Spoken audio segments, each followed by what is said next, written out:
بسم الله ما شاء الله، اللهم صل على سيدنا محمد. يرطب حياني حج ابو محمود مضايفنا عليه. يا مرحبا، حياك الله. تحية والدوم يا حج. وكل السامعين.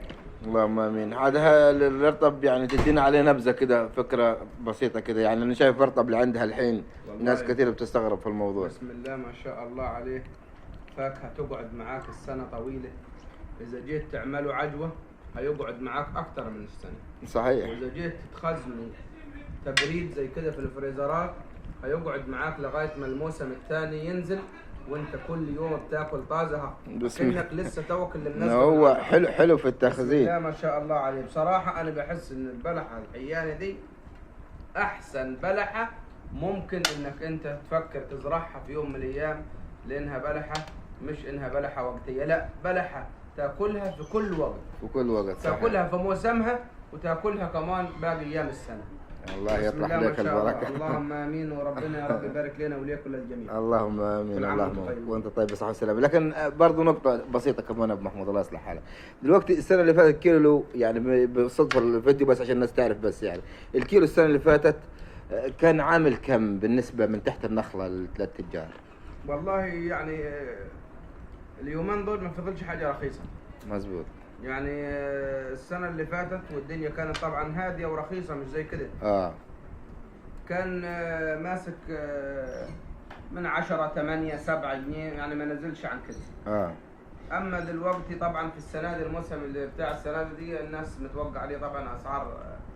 طب يعني حلو يعني هو لو على السنة اللي فاتت عامل من 9 ل 10 جنيه يعني. يا اخي انا لو قلت لك ب 5 جنيه بس، النخله اللي فيها 300 كيلو بتجيب 1500. طب في نخل حياني 300 كيلو برضو، يعني عشان برضو نبقى في الصوره، في اسماعيليه هنا طبعا، وفي عدي وفي اقل. بص، في اقل على حسب خدمتك للنخله.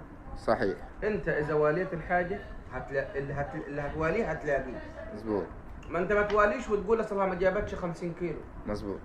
لكن تعال والي بسم الله ما شاء الله، في نخل والله ما يقل عن 300 كيلو، وانت لما نخله زي كده انت خسرت لها ايه؟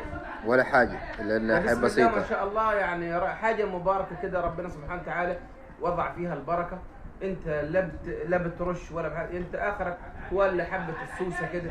مزبوط. ممكن في ناس تصبخ ناس ما تصبخش.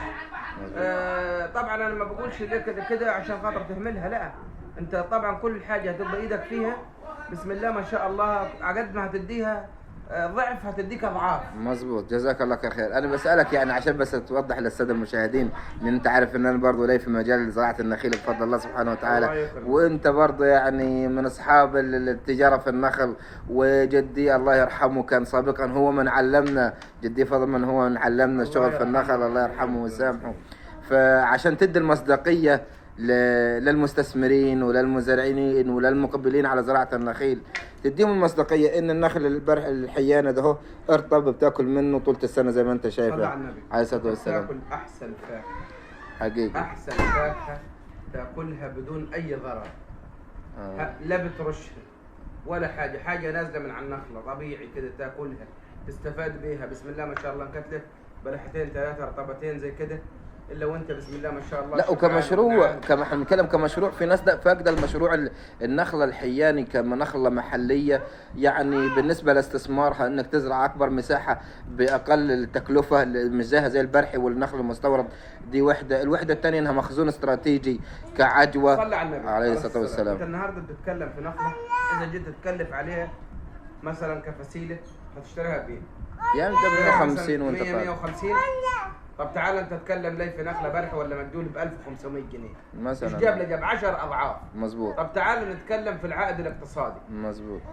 اولا عندك مثلا بعد 5 سنين من الزراعه خلف، مظبوط، هتنباع معاك بالشيء الفلاني. ولو انت مستثمر وعايز تستثمر فلوسك اكتر، يكون عندك اراضي فاضيه تروح زارع الخلف دي فيها. مظبوط. لو انت مستفاد كذا مره لحسابك الخاص. مظبوط. ثانيا تعال نتكلم بقى في العائد الاقتصادي. العائد الاقتصادي، تعال بص على النخله الحيانه دي بسم الله ما شاء الله عليها، لما تيجي تبشر مش هتقل عن مش هتقل عن 50 كيلو كبدايه، وانت طالع 50 ثاني سنه 100 150 200، تبص تلاقيها صارت تتراوح سنويا من ال 200 ل 300 كيلو صافي. بسم الله ما شاء الله. لو في الايام اللي احنا فيها دي ب 10 جنيه، يعني معناها انت بتتكلم من ايه، من 2000 ل 3000 جنيه. صحيح. نخله صحيح صحيح وحده. صحيح. طيب انت تعالى مثلا اللي عندك لك مزرعه فيها لها 1000 نخله، 500 نخله، 1000 نخله، انت بتتكلم في عائد اقتصادي عمرك في حياتك لو انت مغترب ولا وانت شغال في اي حاجه عمرك ما هتحلم بيه. حقيقي كلام، حقيقي كلام. الكلام مش كلام وردي، كلام عايز جهد، مزبوط. عايز تعب، عايز مجهود، وعايز ناس تتوكل على الله سبحانه وتعالى وما تترددش. وحاجه بسم الله ما شاء الله اللي بيشتغل فيها بيعرف بركتها.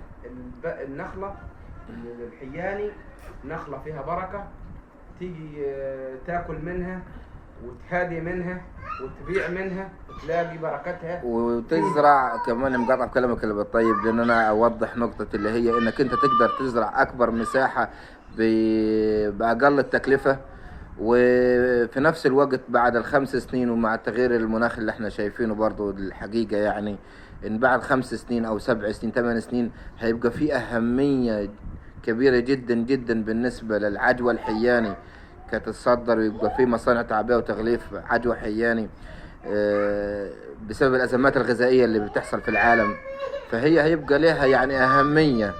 والله احنا بنتكلم كنخله حياني اولا في المجال المحلي بسم الله ما شاء الله سالكه ومنباعه وبتجيب عائد اقتصادي. اللهم صل على النبي. ثواني افتح البند. بسم الله تعالى.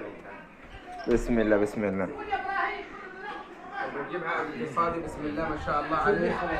طبعا يا جماعه ابو محمود بارك الله فيه ابن خالي وبرضه نسيبنا ورجل يعني تاجر بلح حياني زي ما انتم شايفين. بلح اللي عنده وقت متخزن في الثلاجه باحجام واشكال يعني بسم الله ما شاء الله لكنك قاطفه لسه توي يعني.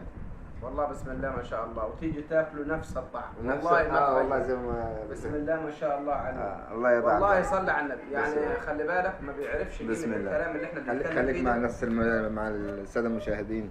ما بيعرفش قيمه الكلام اللي بنتكلم فيه ده غير واحد قام وزرع واجتهد حقيقي. وبعد 5 سنين عرف قيمه الكلام اللي احنا بنتكلم فيه حقيقي. اما المحبطين واللي قاعد يقول لك اصل وفصل وكاني وماني، لا، انت مش هتعرف قيمه الكلام اللي احنا بنتكلم فيه الا لما تجرب بنفسك وتعرف الكلام ده فعلا ذو مصداقيه ولا لا.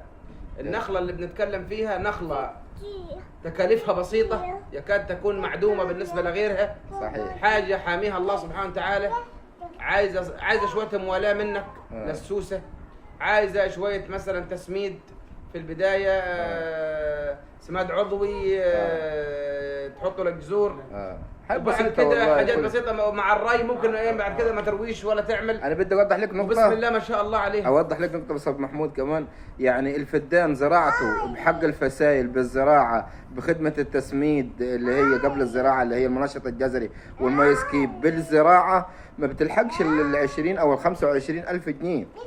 طب احنا تعالى لو قلنا 30 الف جنيه اللي كلفناها على فدان. تمام. الفدان ده انا مش هبدا اخد منه الا بعد 5 سنين. طيب انا بعد ال5 سنوات دول ايه اللي هيضر علي عائد؟ دي انتاج كامل اهو كده 5 سنين يعني النخله بتدي انتاج كامل. كم نخله الفدان؟ 116 نخله على مساحه 6 في 6. طيب لو قلنا 116 نخله، تعال نتكلم لو النخله الواحده فيها 20 خلفه، لو فيها 20 خلفه انت بتتكلم فوق ال 2000 خلفه من الفدان. تمام. لو بدك تبيع في 100 جنيه الخلفه، لو في 100 جنيه الخلفه انت بتتكلم في 200 الف جنيه خلف. تمام. لو خلف الحيانه بسم الله ما شاء الله كثيره صلاه النبي. يعني شوف بنتكلم لو في 100 جنيه خلفه انت بعد 5 سنين بتتكلم في 200 الف جنيه خلف. و5 سنين انت بتخلع الخلف وبتهيئ النخله الام للانتاج. الام بقى للانتاج.